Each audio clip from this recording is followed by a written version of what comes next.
Anyone who's ever driven a Panamera will immediately know what we mean when we say it's the sports car in its segment. As designers, of course, our job is to visualize precisely that. And that brings us back to the proportions of the vehicle within this class. The lowest vehicle, the widest vehicle. Small details such as the shoulder above the rear wheels. The fact that the passenger cabin tapers off towards the rear. In other words, all the design elements we know from classical sports cars have been transferred to this vehicle.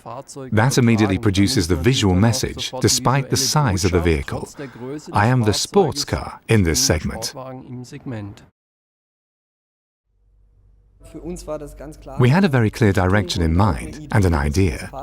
We wanted to infuse the car with even more Porsche DNA. In other words, it was to become a little bit flatter and sportier. And the designers already had that in mind when making their first sketches. To me, this meant that I wasn't trying to present the car simply as a saloon, but to take it a step further. It was to be a sports car at the same time.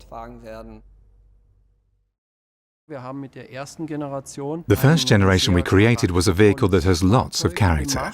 And we wanted to do the same with its successor, the new Panamera.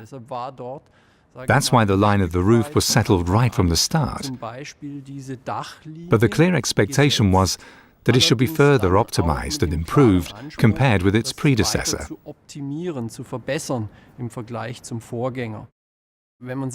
Looking at the tail of the new Panamera, it's the same issue, more pronounced, with more character.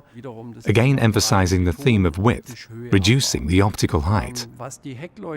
Looking at the taillights in detail, we'd started to pursue a certain philosophy with the Macan. We wanted to give the taillight a three-dimensionality, an actual architecture. And now we're combining that with the idea that the two outer taillights should blend together and create a home for the Porsche badge.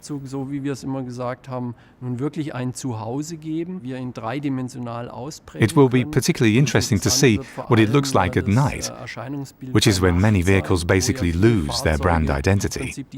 Here, though, it will be completely clear and unmistakable when I'm driving along behind the car at night that it is, first and foremost, a Porsche.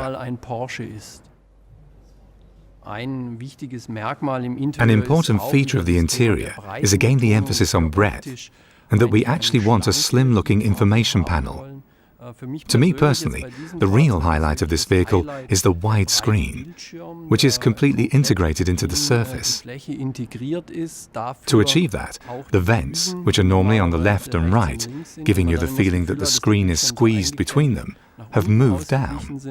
And again, the technical highlight is that they're closed when they are not being used. So these are all elements where I would say that as designers, we were given a great deal of freedom so as to be able to produce a very attractive design.